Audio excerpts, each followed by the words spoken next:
بسم اللہ الرحمن الرحیم۔ اب یہاں سے تنوین اور نون ساکن کے قواعد شروع ہو گئے، اور یہاں پہ تختی نمبر 9 اظہار، یہ جو نورانی قاعدے کی تختی نمبر 9 ہے۔ تنوین اور نون ساکن کا قاعدہ نمبر 1، حروف حلقی 6 ہیں: حمزہ ہا، عین ہا، غین خا۔ حروف حلقی مطلب یہ حروف حلق سے ادا ہوتے ہیں، اس لیے ان کو حروف حلقی کہا جاتا ہے۔ تنوین یا نون ساکن کے بعد تنوین 2 زبر 2 زیر 2 پیش، اور نون ساکن یعنی جزم والا نون۔ جس حرف پر جزم ہو اس کو ساکن کہتے ہیں، تو جس نون پر جزم ہو اس کو نون ساکن کہیں گے۔ تنوین یا نون ساکن کے بعد حروف حلقی یعنی یہ 6 حروف حمزہ ہا، عین ہا، غین خا۔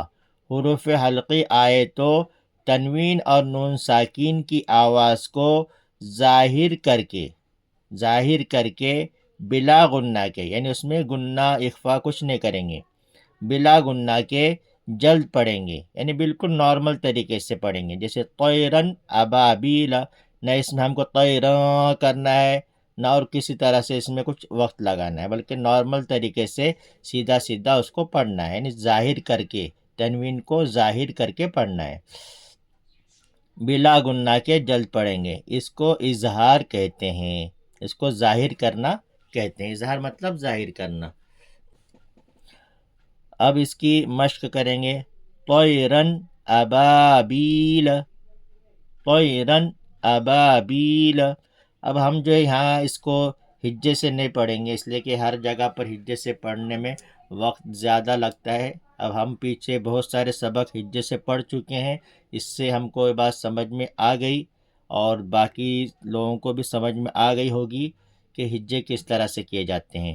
باقی ہم کو اب یہاں سے جو ہے اس کو روانی سے پڑھنا ہے، تاکہ ہمارے باقی سبق جلدی جلدی ہو جائیں۔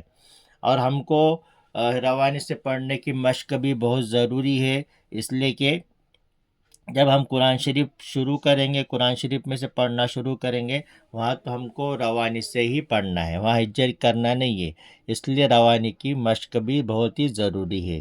بعض مرتبہ ایسا ہوتا ہے کہ کچھ بچے ہجے کرنے کے اتنے عادی بن جاتے ہیں کہ جب وہ قرآن شریف میں پہنچتے ہیں تو ان کو پڑھنا بہت مشکل ہو جاتا ہے، اس لیے کہ ان کو ہجے سے ہی پڑھنے کی عادت ہوتی ہے۔ جب ہجے سے پڑھیں گے تبھی وہ پڑھ سکیں گے، اور روانی سے وہ پڑھ نہیں سکتے، اس لیے روانی سے پڑھنے کی بھی مشق ہونا بہت ضروری ہے۔ طیرن ابابیل،